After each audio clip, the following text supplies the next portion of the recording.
이번 주 저는 만으로 30살이 되었습니다. 20대의 마지막 날을 맞아 저의 20대를 돌아보았습니다. 저는 나름 시작부터 다이나믹한 20대를 보낸 것 같아요. 20살 겨울 2009년도 수능 정시 지원 후 대기번호 5번이었는데 3차 추가 합격으로 들어갔습니다. 그러나 학교를 밟기도 전에 휴학을 하고 1년을 미국 샌디에고에서 가족과 넷이서 보냈습니다. 그곳에서 백수로 지내며 주로 한국인 친구들과 시간을 보냈기에 영어 실력은 전혀 늘지 않았습니다. 하지만 샌디에고는 천국의 도시라는 걸 알게 되었고 아직까지도 제 마음속에 가장 살기 좋았던 도시로 남아 있습니다. 이때가 제 20대에서 가장 편하고 가장 의무가 없던 1년이었습니다. 하지만 그 1년간 너무 게을렀던 탓일까요? 한국에 돌아오면서부터 깊은 방황이 시작됐습니다. 입학하자마자 1년을 휴학하고 돌아왔더니 이미 서로 친구들이 정해져 있고 저는 모든 수업을 혼자 듣는 아웃사이더가 되었습니다. 대학 친구가 한 명쯤은 있어야 하지 않나 싶어서 뜬금없지만 뮤지컬 동아리를 선택해서 들어가게 됩니다. 원래는 통계학과를 가서 금융회사에 취업해서 돈을 많이 벌고 싶어서 자연과학대에 들어갔는데 또 뜬금없이 수학과 교수님들의 시크하고 재미없는 수업 스타일이 갑자기 너무 멋있는 겁니다.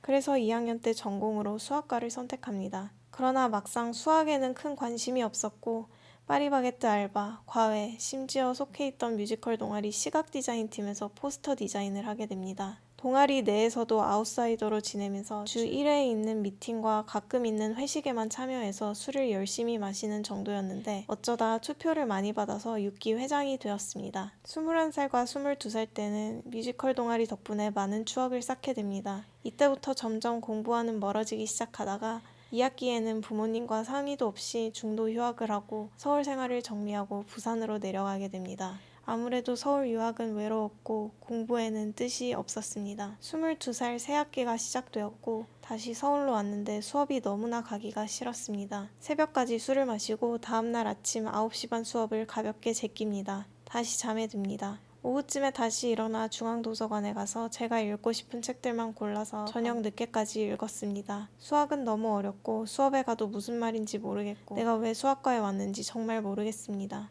시험날은 백지를 내고 나옵니다. 어느 날 수업 끝나고 수학과 교수님께서 연구실로 부르셨습니다. 전과를 하는 게 어떻겠냐고 하셨습니다. 안 그래도 이미 다른 과를 알아보고 있었지만 전과는 학점이 좋은 사람만 할 수 있다는 사실에 그마저도 포기를 합니다. 대학 오면 내가 하고 싶은 것들만 배우며 좀 편하게 즐겁게 살 수 있을 줄 알았는데 왜 대학까지 와서 재미없는 공부를 해야 하는지 이해가 안 갔습니다.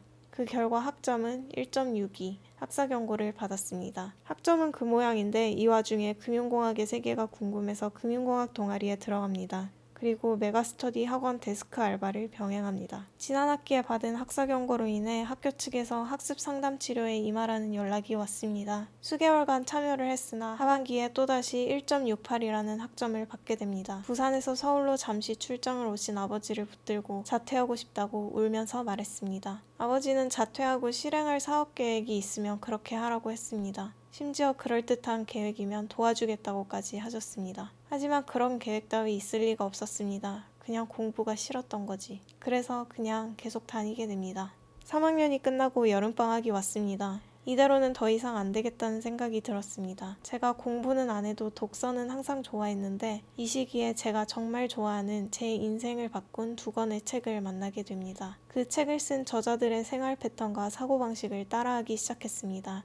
2013년 어느 여름날 다짜고짜 동네 대리점을 찾아가 고등학교 때부터 써온 핸드폰을 해지하고 혼자만의 외로운 싸움을 시작했습니다. 그리고 학교 도서관으로 가서 수학과 2학년 과목인 해석학개론 책을 폈는데 첫 장부터 무슨 말인지 하나도 모르겠는 겁니다. 이 상태로는 졸업도 못하겠다 싶어서 매일 새벽 6시 반부터 저녁 10시까지 무조건 학교 도서관에 앉아서 보내기로 자신과 약속합니다. 폰이 없어서 말할 사람도 없었고 매일 밥도 혼자, 커피도 혼자, 졸업까지 대부분의 날들을 이런 식으로 반복했고 처음으로 수학을 잘하는 사람이 되어보고 싶다는 생각이 들었습니다. 그렇게 기적처럼 1년 만에 공부하여 졸업시험을 통과했고 석사과정에 진학해서 그 어느 때보다도 더 열심히 공부했지만 꾸준히 공부해왔던 동기들과 선배들에 비해 제가 부족함을 매일매일 느꼈습니다. 어쩌다 보니 유학 준비도 병행하게 되어 연구실 소파에서 쪽잠을 자며 버티기도 했습니다.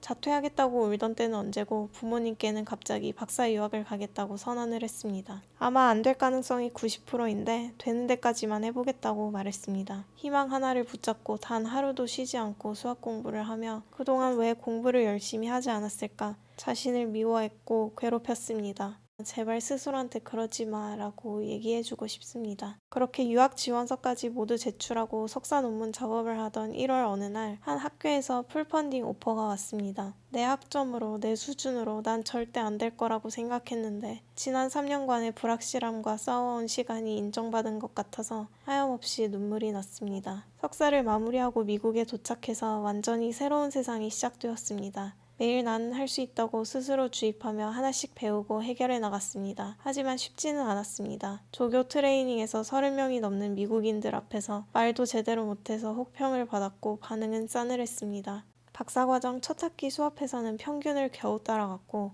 첫 박사 자격 시험 3과목을 봤는데 3과목 모두 낙방했습니다. 장학금이 잘려 한국에 돌아가게 될까봐 그때부터 하루 종일 수학과 영어만 팠고 미국인 친구들과 어울리며 매일 영어로 된 문자, 전화만 주고받았습니다. 그 결과 티칭 스피킹 테스트에서 최고 레벨을 받으며 박사 월급이 올랐고 1년차가 끝나고 본 박사 자격 시험에서 1등을 하기도 했습니다. 이후 정확히 2년차 마지막 8월에 4번째 박사 자격 시험을 통과하고 나니 첫 학기보다 월급이 몇백 불이 올라 있었습니다. 드디어 지도 교수님의 인정을 받아 박사 논문 연구를 본격적으로 시작하게 되었습니다. 금융공학과 관련된 수학 연구를 하고 싶다고 늘 생각해왔는데 순수 수학 학위 과정이다 보니 연관성을 찾기가 쉽지 않았습니다. 그래도 일단 학위는 끝내고 보자 라는 생각으로 이후 1년간 논문 공부를 했는데 학교가 답답해지기 시작하는 겁니다. 그래서 지도 교수님께 이 상태로는 더 이상 공부를 계속할 수 없으니 한국에 있는 금융회사에 가서 일을 하고 싶다고 말씀을 드리고 휴학을 했습니다. 한국 도착 일주일 후부터 취업 준비를 시작했고 금융권 인맥 하나 없이 맨땅에 헤딩을 한 결과